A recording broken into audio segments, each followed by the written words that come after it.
Hey everybody, you know how some countries just look kinda ordinary on a map? Until you zoom in, that is. Borders that are twisting through deserts, rivers that are carving nations into ribbons, and coastlines that splinter into hundreds of islands. From boot-shaped peninsulas to nations that wrap around others, here's 20 of the weirdest shaped countries on Earth. Starting with number 20, the river-shaped nation, the Gambia. The Gambia, and yes, it's the Gambia, is one of the strangest looking countries. It's a long, narrow strip of land that snakes inland from the Atlantic coast following the path of the Gambia River for about 480 kilometers. On a map, it looks like someone took a knife and just cut a thin ribbon through Senegal, which completely surrounds it on all sides except for the short coastline. This country is only about 50 kilometers wide at its widest, and in some areas it's less than 30 across. Now, this shape isn't natural, of course. It's the result of colonial negotiations between Britain and France in the 19th century. As European powers divided up West Africa, the British wanted control of the Gambia River for trade and transport, while France claimed the surrounding territory that would become Senegal. The two sides then eventually agreed to define the Gambia's borders as a strip that extends roughly 10 kilometers north and south of the river, effectively creating one of the narrowest countries ever. Now, the Gambia River is the nation's defining feature. It divides the country in two, with most settlements clustered along the banks. Ferries and bridges connect the north and south banks, but travel is still slow.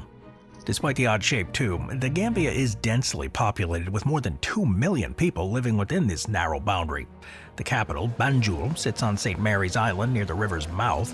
It's one of the smallest capital cities in Africa by area.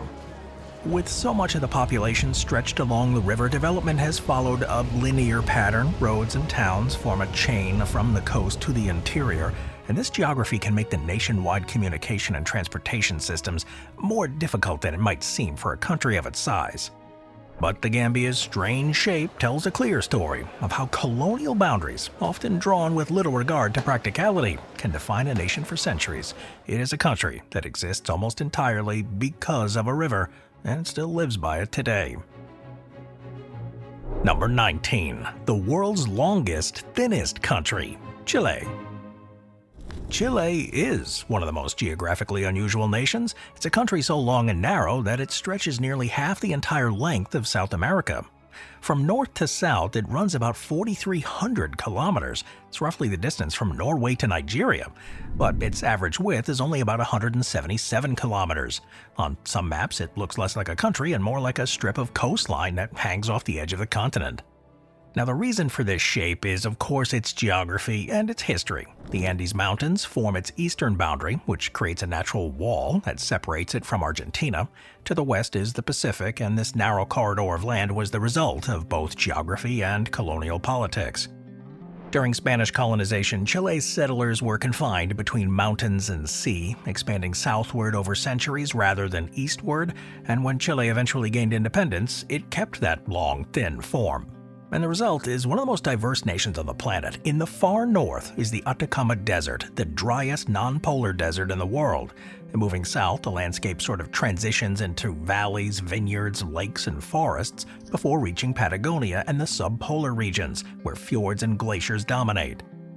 The distance between Chile's northernmost and southernmost cities is huge, and infrastructure had to overcome the mountains, deserts, and fjords. Air travel is essential for connecting regions that would otherwise be separated by days of driving. And culturally, most Chileans live on the central region around Santiago, where climate is temperate and the land is fertile. The north and south are sparsely populated too, but with many communities they're separated by long stretches of uninhabited terrain. Despite all the difficulties, though, it's used its geography to its advantage. The long Pacific coastline supports thriving ports and fisheries, while the Andes provide minerals, particularly copper, which has made Chile one of the world's leading producers. Its bizarre proportions make it not just one of the weirdest shaped countries in the world, but one of the great examples of how geography will shape identity and your survival. Number 18. The boomerang of the Balkans, Croatia. Croatia's shape is so strange that cartographers often compare it to a crescent, a boomerang, or maybe even a dragon. It stretches along the Adriatic Sea in an arc, which wraps partly around Bosnia and Herzegovina, and cuts inland into the border with Hungary and Serbia. This irregular outline makes Croatia one of Europe's most distinctive-looking countries. It's a shape that's the product of centuries of empires and border disputes. Now, at first glance, the layout doesn't seem efficient. The territory extends nearly 800 kilometers from the easternmost to the westernmost points. Yet the distance across its narrowest section is barely 50 kilometers. This shape splits the country in two main regions, the long Adriatic coast and the inland area known as Slavonia. This narrow coastal stretch, known as Dalmatia, follows the shoreline with hundreds of islands scattered just offshore. Now, the peculiar indentation of Bosnia and Herzegovina, cutting almost all the way to the Adriatic, except for a tiny 20-kilometer stretch at the town of Neum, divides Croatia's coast into two parts. This is one of the most famous examples of a corridor border in the world. It dates back to the Ottoman period, when the Republic of Ragusa, which is modern Dubrovnik, granted a small strip of land to the Ottomans as a buffer against Venetian expansion. The result? Modern Bosnia gained a sliver of coastline, and Croatia was left with a disconnected southern section that includes the city of Dubrovnik. This disjointed geography has caused challenges for modern Croatia. For years, travelers between the two Croatian sections had to pass through border controls twice, once entering Bosnia and once again leaving it, until a bridge was completed in 2022, reconnecting the Croatian mainland without crossing international borders.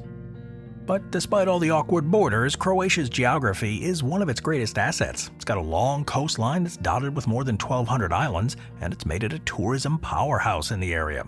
From above, it kind of looks like it's embracing its neighbors, bent arms reaching around the Balkans, and it shows that geography and history often intertwine, creating borders that make sense only when viewed through centuries of struggle and survival that shaped them.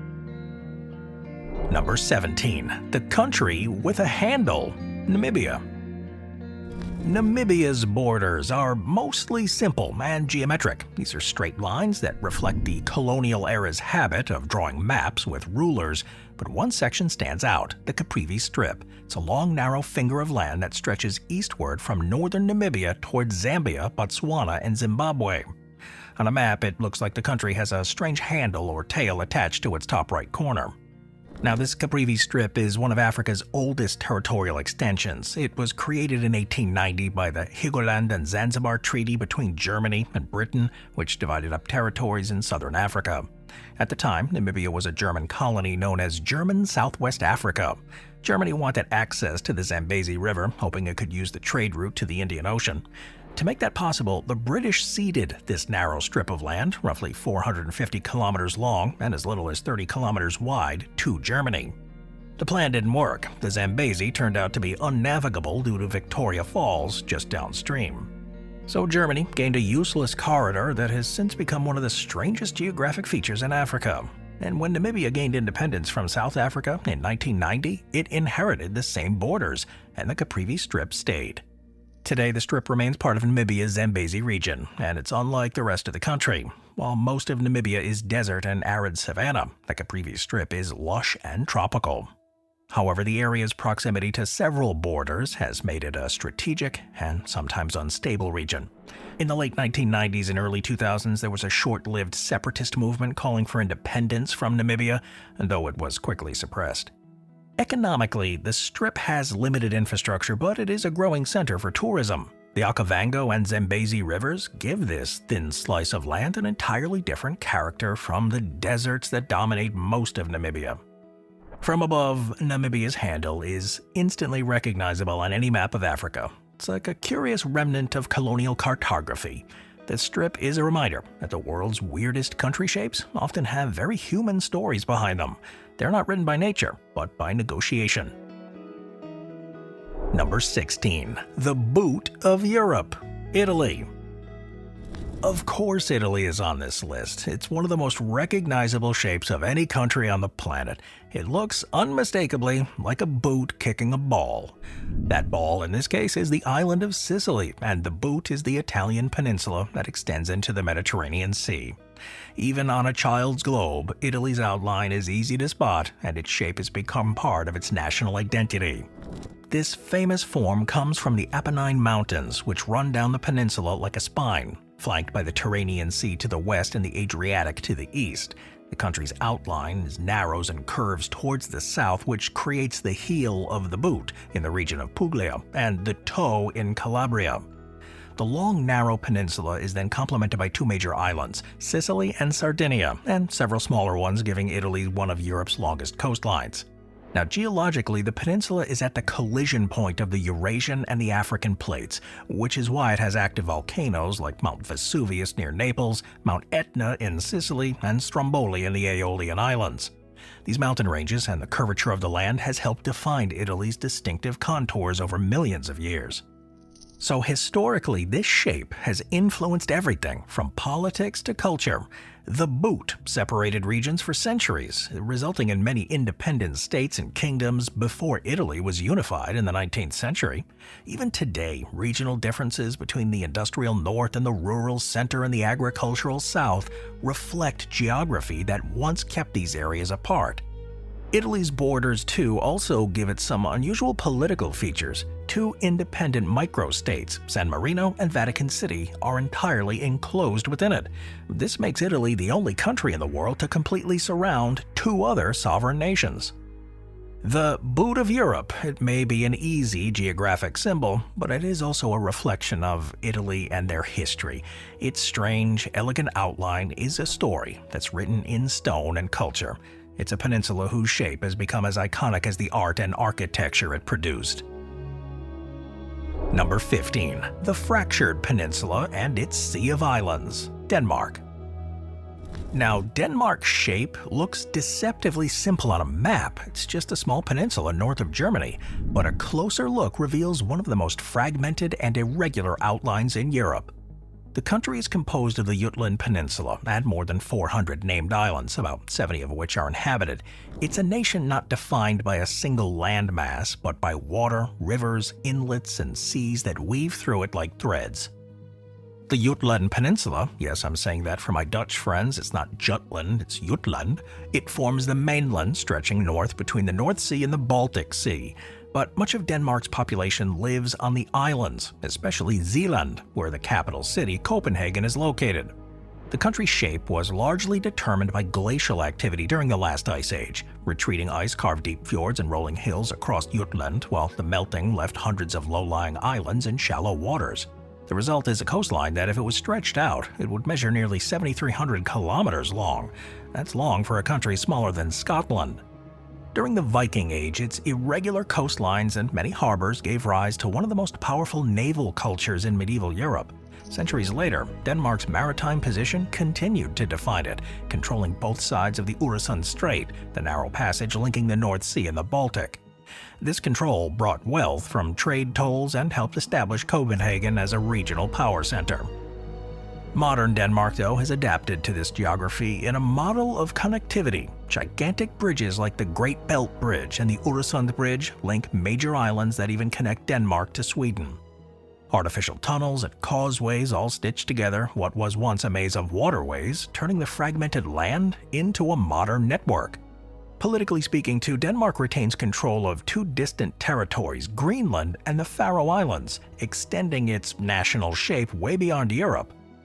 But despite its small size, Denmark's broken, sea-filled geography has made it one of the world's most distinctive countries. Few nations show as clearly how the sea can divide a country physically, yet bind it together historically. Number 14. The vertical nation between giants, Nepal. On a map of the world, Nepal looks like a narrow little horizontal band that's wedged in there between India and China, but in reality, it's one of the most vertically diverse countries on Earth. The southern border sits just above sea level, while the northern reaches abruptly into the Himalayan mountains, home to Everest, the highest point on the planet. You may have heard of that one. The result is a nation that's barely 200 kilometers north to south, but climbs tropical plains to icy peaks within that distance. Now, the country stretches about 800 kilometers from east to west, following the curve of the Himalayas. Its borders largely mirror the foothills and river systems that mark the transition from the Indian plains to the mountain highlands. This geography has defined their identity. The southern lowlands, known as the Terai, are fertile and densely populated, while the central valleys, including Kathmandu, the capital, have the majority of the population and political power. The far north, though, is made up of mountains and glacial passes, and it's sparsely inhabited, but it's crucial to Nepal's character and their tourism industry. So the odd proportions of this country come from a history of balancing survival between two giants. In the 18th century, King Prithvi Narayan Shah unified small mountain kingdoms into a single nation, creating a buffer between the expanding British Empire in India and Qing China. When the British eventually drew Nepal's southern boundary in the 19th century, they left it landlocked but independent, this long, thin outline preserved as a neutral zone between the rival powers. There are over 120 ethnic groups and more than 90 languages spoken across the country, which is a direct reflection of how geography divides the people while forcing them to adapt to these landscapes. From above, Nepal looks like a belt of green and white draped across the roof of the world. It's not a shape that makes any logistical sense, but it is one that's endured. It was defined by altitude rather than area, and is protected by the very mountains that give it its form. Number 13. The island that refuses to be simple, Papua New Guinea. Papua New Guinea's borders make it one of the most complex countries in the Pacific. It occupies the eastern half of the massive island of New Guinea, shared with Indonesia and hundreds of surrounding islands. On a map, the shape looks fragmented, with jagged coastlines, peninsulas, and scattered archipelagos stretching into the Coral Sea and Bismarck Sea. The island itself is the world's second largest after Greenland, and its geography is dramatic. Mountain ranges run down the center, splitting the island into north and south coasts. Jungles, winding rivers, and islands make the internal travel extremely difficult. The country's shape reflects that terrain, irregular, sprawling, and broken into countless pieces by natural barriers. When European powers colonized the Pacific, they drew the line along the 141st meridian east, which is an arbitrary longitude that ignored the indigenous communities who had lived there for 1,000 years. To this day, Papuans on both sides share languages and ancestry, but they live under entirely different nations. Internally, it's even more fragmented. The country is home to over 800 languages, about 10% of the world's total, spoken across isolated valleys and islands. Many of these linguistic divisions exist because geography has kept the communities separated for thousands of years. Mountains, swamps, and rainforests have made neighboring villages almost inaccessible to one another. The Bismarck Archipelago, the Trobriand Islands, and the Bougainville, which has sought independence, all extend far from the mainland, creating a patchwork of land masses across a huge area. Politically, the shape and diversity have made it a nation-building challenge. The country gained independence from Australia in 1975, and while it's remained stable compared to some of its neighbors, its geography complicates its governance. Many communities still rely on canoes, small planes, and footpaths as their only means of connection. But from above, it's a country without any symmetry or simplicity. But that complexity is what defines it. Its strange, fractured shape mirrors the diversity of its people and its land. It's an island that refuses to be reduced to straight lines or simple maps. It's one of the most geographically chaotic nations on Earth. Number 12. The endless coastline, Norway. Norway's shape is one of the most peculiar in Europe. It's a long, thin ribbon of land stretching more than 1,600 kilometers from its southern tip near Denmark, all the way up past the Arctic Circle. On most maps, it looks like a distorted spine or a coast that someone stretched too far. In some parts, it's so narrow you could walk from the Swedish border to the sea in less than an hour. Norway's famous fjords, deep glacially carved inlets, slice the coast into hundreds of long, twisting fingers of land. This jagged edge is what gives the country that shape. If you measured Norway's coastline, including all the islands, inlets, and bays, it would exceed over 25,000 kilometers. It's longer than the equator's circumference if you included every tiny turn and fjord. As a result, Norwegians became some of the world's greatest sailors and traders. During the Viking Age, about 800 to 1100 CE, these same waterways became the launching points for exploration and conquest across Europe. To the east, the Scandinavian mountains separated from Sweden, while the Arctic Ocean, the Norwegian Sea, and the North Sea form its other boundaries. Its northern end even touches Russia and Finland, where the terrain runs like tundra. That peculiar tail of Norway's far north near the Barents Sea exists because 18th and 19th century treaties followed rivers and mountain ridges to create a boundary that snakes across the land. And of course, modern infrastructure has had to adapt to this elongated geography. Norway's road system includes some of the world's longest tunnels and most spectacular bridges. Yet even with all the technology, the country still feels like a collection of remote valleys and islands that are all stitched together by persistence. On a globe, Norway kind of looks like it's clinging to the edge of Europe. It's a little improbable line of land that's carved by glaciers and battered by storms. Its weirdly stretched shape tells a story of how geography can dictate your identity, turning isolation into self-reliance and hardship into heritage. Number 11. The landlocked loop, Uzbekistan. Uzbekistan. This shape is an oddity. It's one of the only two double landlocked countries in the world, meaning it's surrounded entirely by other landlocked countries, the other being Liechtenstein. This makes its shape not just unusual, but also uniquely constrained. No matter which direction you travel from Uzbekistan, you have to cross at least two countries before reaching the ocean. On a map, it appears as a large, uneven polygon stretching across Central Asia, bordered by Kazakhstan to the south, Turkmenistan to the southwest, Afghanistan to the south, and Tajikistan and Kyrgyzstan to the east. Its boundaries, drawn during the Soviet era, have created a tangle of borders that twist and turn. Its most confusing part lies in the east, where Uzbekistan and Kyrgyzstan are interlocked in a maze of enclaves around the Fergana Valley. Those complicated lines date back to the 1920s when Soviet planners divided Central Asia into separate republics based partly on ethnic groups. The result was a patchwork of borders that made sense politically at the time, but it created logistical headaches after independence in 1991. Uzbekistan's lack of direct access to the sea has, of course, influenced its economy and politics. During the Soviet period, trade routes ran through Moscow. After independence, the country had to rely on cross-border cooperation for imports and exports. Culturally, though, the country's strange shape covers a region that was once at the heart of the Silk Road. Cities like Samarkand, Bukhara, and Khiva still stand as living examples of that era. Their blue-tiled domes and minarets rise out of the desert still. But Uzbekistan's odd outline might not be visually dramatic like Chile or Norway. But it is one of the most geopolitically peculiar in the world. Those landlocked borders, the looping enclaves, and desert expanses make it a country that's defined not by its access to the world, but by the barriers that surround it. Number 10. The Scattered Nation, Indonesia. Indonesia's shape is so fragmented it kind of defies the definition of a single country. It covers more than 17,000 islands and nearly 5,000 kilometers from east to west. It covers a greater distance than the continental US. On a map, Indonesia looks like a broken necklace, thousands of beads scattered between the Indian and Pacific. Now, of course, the irregular outline comes from its location on the boundary between several tectonic plates. Volcanic activity over millions of years has formed its islands, and many of them remain geologically active. Indonesia sits on the Pacific Ring of Fire. It's got over 130 active volcanoes. That's the most of any country. The islands of Java, Sumatra, Borneo, which is shared with Malaysia and Brunei, Sulawesi, and Papua make up the country's main land masses.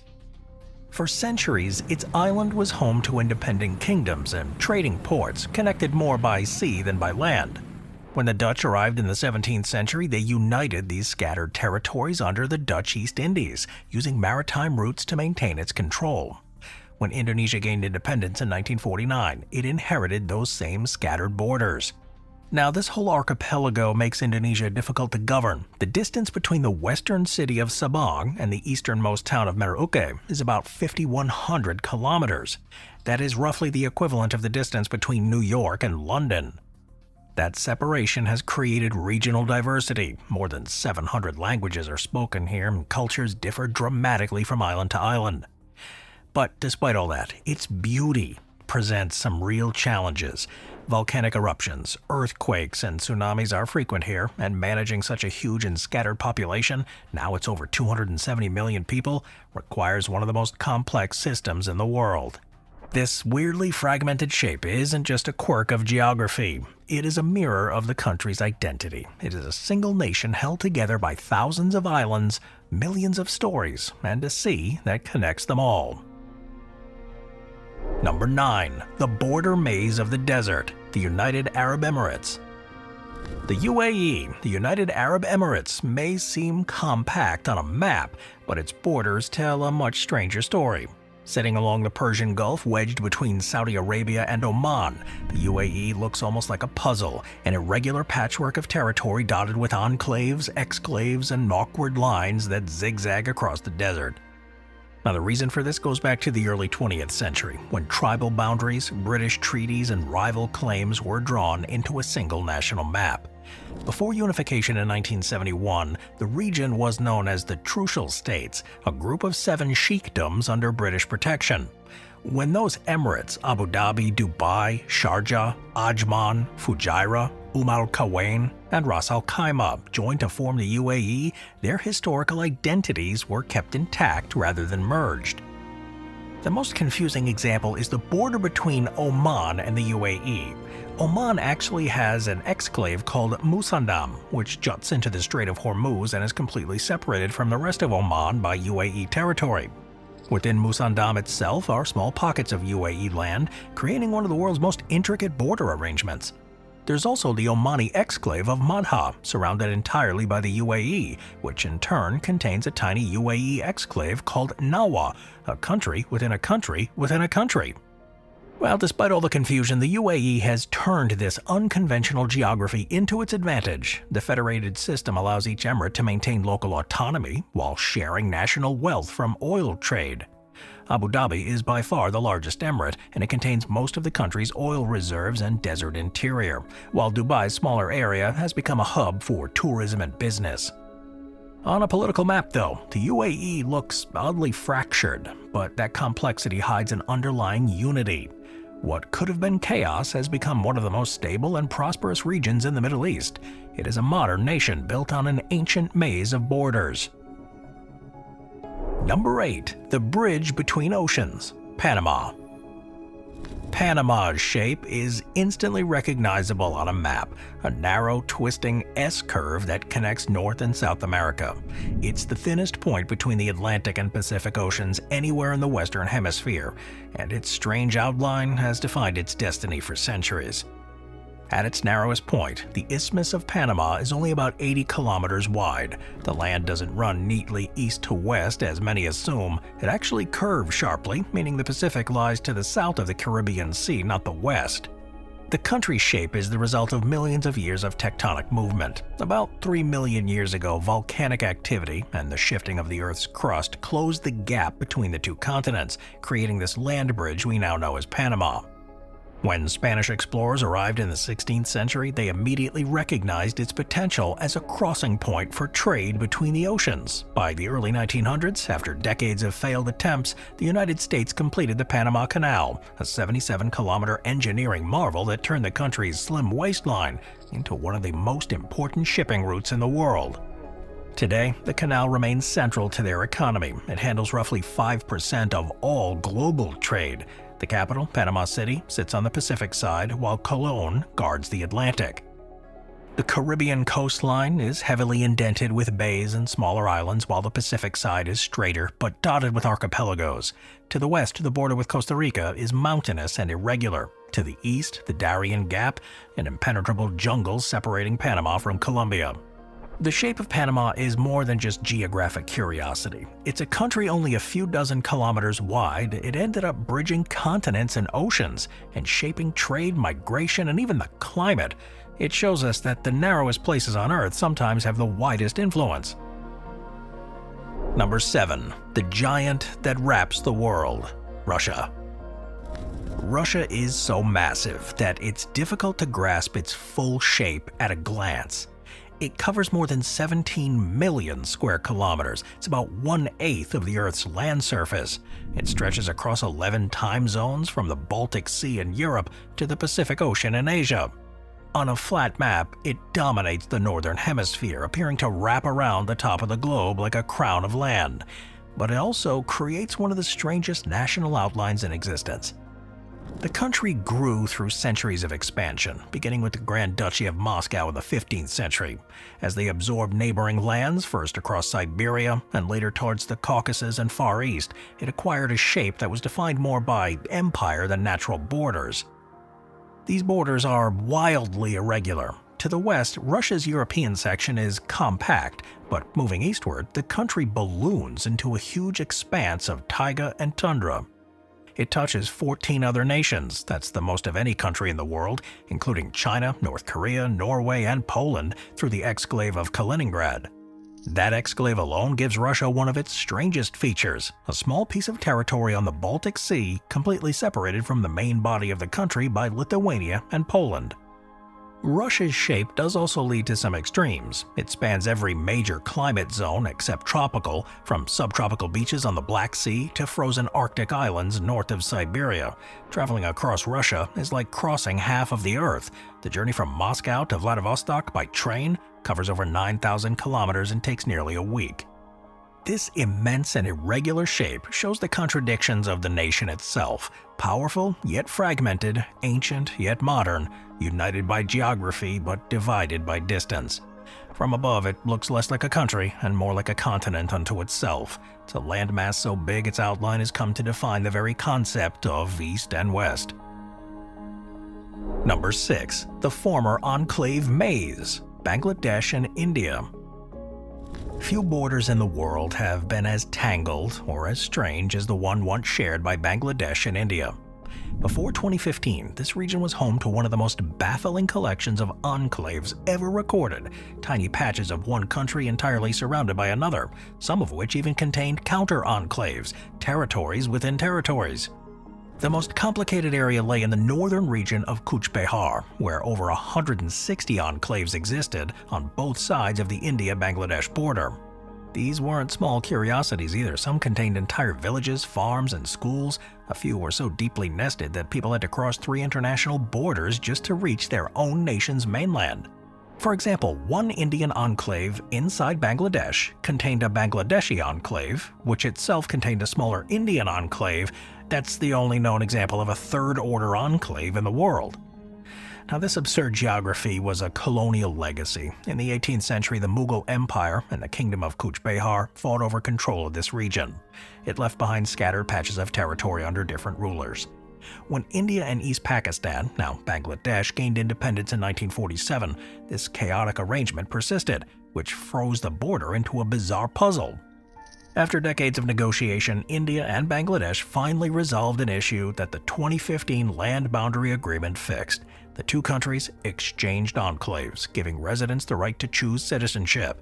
Overnight, the strangest border in the world just disappeared, and it was replaced by a simpler, continuous line.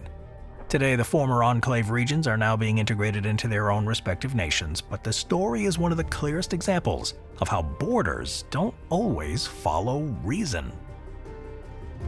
Number 5. The curious shape of Alaska, the United States. Now, while most of the U.S. forms a solid block of territory, one part of it seems misplaced: Alaska. It's separated from the country by 800 kilometers of Canadian land. Alaska looks like it was accidentally cut and pasted onto the northwest corner of North America. This immense angular outline is bordered by the Arctic Ocean to the north, the Pacific to the south, and Canada's Yukon Territory to the east. This region was originally inhabited by indigenous peoples for thousands of years before being claimed by Russia in the 18th century. When the United States purchased Alaska from the Russian Empire in 1867 for about $7 million, that was a move widely mocked at the time as Seward's folly. This border followed lines of latitude and natural coastlines, creating a distinct but rugged outline that cuts deep into the Arctic. The state's isolation from the rest of the U.S. gives it a bit of a geopolitical oddity. It's closer to Russia than it is to most American states. On a clear day, you can't actually see Russia's Big Diomede Island from Alaska's Little Diomede Island. It's only about 4 kilometers apart, with the international date line running between them. It is the shortest distance between the two countries, but also a divide of nearly an entire day in time. Alaska, though, is enormous. It's more than 1.7 million square kilometers. It means alone it accounts for 1/6 the total area of the United States. yet it has fewer than 1 million people living there, making it one of the most sparsely populated regions in the developed world. Alaska's unusual shape makes it both isolated and strategically vital. It is a frontier that connects America to the Arctic, the Pacific, and Asia, and it shows that even in the modern world, a country's outline can reveal its history of ambition and exploration, and in Alaska's case, it's a daring purchase that forever changed the shape of a nation. Number 4. The Triangle of Continents, Egypt. Now, at first glance, Egypt might just look like a rectangle of desert, but one look at a detailed map reveals how oddly shaped it really is. The country straddles both Africa and Asia, connected by the narrow Sinai Peninsula, which is a triangular land bridge that forms one of the most geopolitically significant regions on the planet. This triangular extension, flanked by the Red Sea to the east and the Suez Canal to the west, gives Egypt its strange angular outline, and it connects two continents through one of the most famous waterways in history. The Suez Canal itself was built in the 19th century, runs for about 190 kilometers, and effectively divides Egypt into two unequal parts: the larger western portion, which lies in North Africa, and the smaller Sinai Peninsula, which belongs to Asia. The Sinai Peninsula is shaped like an inverted triangle, with its base forming the Mediterranean coast and its two arms extending southward along the Gulfs of Suez and Aqaba. These gulfs create sharp, deep indentations that give Egypt one of the most distinctive coastlines in the Middle East. The tip of the triangle ends at Sharm el-Sheikh, now a famous resort city that sits on one of the world's busiest crossroads. Geographically, the Nile River does define the country more than any border does. It runs like a vertical ribbon through the desert, and it creates a narrow green corridor that supports nearly all of Egypt's 110 million people. Without the Nile, most of Egypt would be uninhabitable desert, and the country's shape mirrors its dual nature: vast emptiness on one hand and a thin lifeline of civilization on the other. Viewed from above, Egypt does look like two contrasting shapes that are joined by a triangle. It's a block of African desert and a wedge of Asian mountains. It tells the story of a nation that has always been both African and Middle Eastern, ancient and modern, held together by a river and divided by a canal. Number 3. The nation that wraps another, South Africa. South Africa's borders do make it one of the strangest in the world, not because of irregular coastlines or island chains, but because it completely surrounds another country, Lesotho. Lesotho is an independent nation in the mountains, and it sits like a donut hole in the middle of South Africa's eastern territory. This dates back to the 19th century. Lesotho was once the Kingdom of Basutoland, an independent highland realm that resisted conquest during the European colonization of southern Africa. To avoid being absorbed by Boer or British forces, the Basotho people allied with Britain in the 1860s, becoming a protectorate. When South Africa formed in 1910, Basutoland chose to remain under direct British control instead of joining the nation. It did finally gain independence in 1966 as Lesotho, leaving South Africa completely wrapped around it. Its coastline stretches for nearly 2,800 kilometers, which encompasses deserts, mountains, grasslands, and subtropical forests. The Great Escarpment, which is a massive geological ridge, creates dramatic elevation differences that separate the interior plateau from the coastal lowlands. Lesotho sits high within this escarpment, and its mountains rise more than 3,000 meters above sea level. South Africa's southern tip, the Cape of Good Hope, has become one of the most important maritime landmarks. It links European trade routes to Asia. But the complex borders with Lesotho and Eswatini have also presented some logistical and political challenges, as trade, migration, and border control must pass through these winding mountainous corridors. Lesotho's presence inside South Africa does add some complexity. Although completely surrounded, it remains politically independent. The two countries share a deep economic tie, but Lesotho's isolation within South Africa does contribute to its limited infrastructure and its reliance on its larger neighbor. Number 2. The Torn Crown of Islands, Canada. Canada's shape. It is one of the most intricate and fragmented in the world. It's not just big, it's broken into thousands of pieces. Stretching nearly 7,000 kilometers from the Atlantic to the Pacific and reaching deep into the Arctic, Canada has more coastline than any other country on Earth, over 240,000 kilometers if you include countless bays, fjords, and islands. The enormous Hudson Bay Basin, a nearly circular indentation in the center of the country, makes Canada instantly recognizable on a map. It's almost like the country's missing heart. Around it, the land rises again into tundra and forest, fringed by an explosion of islands that form the Arctic archipelago. The northern half of Canada is a maze of peninsulas and waterways. Baffin Island, Victoria Island, and Ellesmere Island are among the largest ones on Earth, yet they remain sparsely populated. The islands there and straits form one of the most complex coastlines ever mapped. It's a jigsaw of rock and ice that took centuries for explorers to chart. The search for a navigable northwest passage through this region drove much of Canada's early exploration.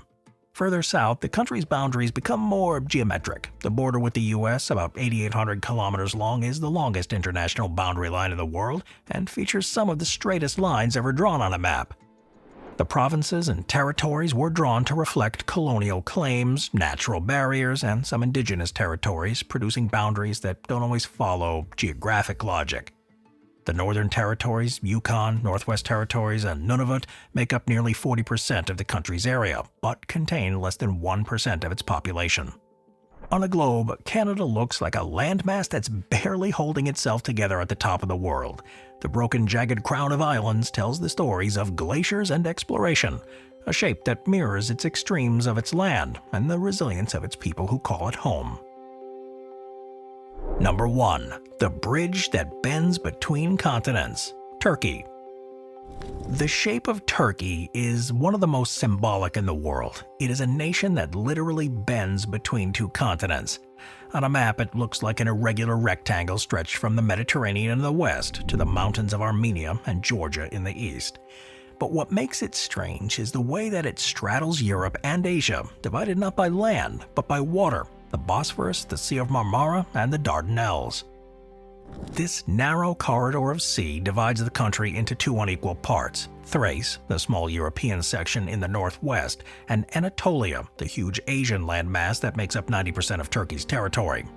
The city of Istanbul, Turkey's largest metropolis, sits directly on a divide, with one foot in Europe and the other in Asia. No other major city on Earth is split so cleanly between continents. Turkey's irregular outline is defined, of course, by mountains, plateaus, and coastlines that twist dramatically. To the north, the Black Sea, with a long concave coast that mirrors the Pontic Mountains running parallel to it. The south border faces the Mediterranean, indented by bays and peninsulas. The Aegean coast is dotted with islands and coves, faces Greece across straits, while the eastern borders dissolve into highlands that rise towards Mount Ararat. That's the legendary peak that's said to be where Noah's Ark came to rest. The curvature of Turkey gives it a distinct arc-like appearance. The western end reaches into Europe, while the eastern frontier folds into Asia. Control of the narrow waterways there at the Turkish Straits has influenced global politics for centuries, making Turkey's odd geography one of the most important in history. Viewed from above, Turkey looks like a hinge between the continents, bent but balanced, joining lands that would otherwise remain apart. Few nations can claim to be both a bridge and a barrier, but Turkey's geography makes it exactly that, a country whose very form tells the story of where worlds meet.